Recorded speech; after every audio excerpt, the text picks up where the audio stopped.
बिस्मिल्लाहिर्रहमानिर्रहीम अस्सलामु अलैकुम नाज़रीन, नई वीडियो में खुश आमदीद ख़वातीन हज़रात। और यहाँ पर आपको बताते चलें कि एक बार फिर से NCOC के इजलास के बाद नया फैसला सामने आ गया है। तालीमी इदारे बंद रखने से मुतल्लिक नया नोटिफिकेशन जारी कर दिया गया।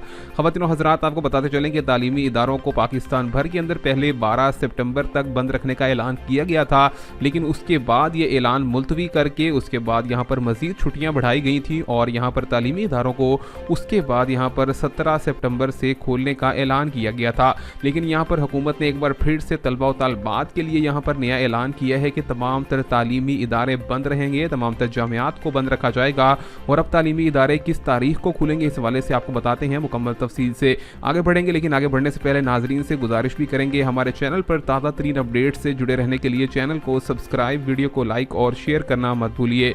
ख़वातीन हज़रात, यहाँ पर आपको बताते चलें कि पाकिस्तान भर के अंदर एक बार फिर से NCOC ने नया फैसला सुना दिया है, जिसके अंदर कहा गया है कि तालीमी इदारों को मुकम्मल तौर पर अब 22 सितंबर तक बंद रखा जाएगा। यानी कि अब आपके तालीमी इदारों को मुकम्मल तौर पर 23 तारीख से खोला जाएगा, लेकिन उसके लिए भी यहाँ पर नई मीटिंग का इजलास बुलाया जाएगा, जिसके बाद ही मजीद फैसला किया जाएगा। लिहाजा यहाँ पर जो ऐलान हुआ है उसके मुतालिक इस टाइम पर पंजाब भर के तमाम तर तालीमी इदारों को 23 तारीख तक मुकम्मल तौर पर बंद कर दिया गया है। ख़वातीन हज़रात, यहाँ पर आपको बताते चलें कि तालीमी इदारों पर लगाई गई पाबंदी कोरोना वायरस के मुस्बत केसेस की तादाद में इजाफे की बुनियाद और दूसरी जानिब वैक्सीनेशन ना लगवाने से मुतल्लिक यहाँ पर फैसलों को जानते हुए लगाई गई है। तो जैसे ही पाकिस्तान भर के अंदर यहाँ पर वैक्सीनेशन की शरह बढ़ेगी, साथ ही तालीमी इदारों को खोलने से मुतल्लिक भी ऐलानात सामने आएंगे।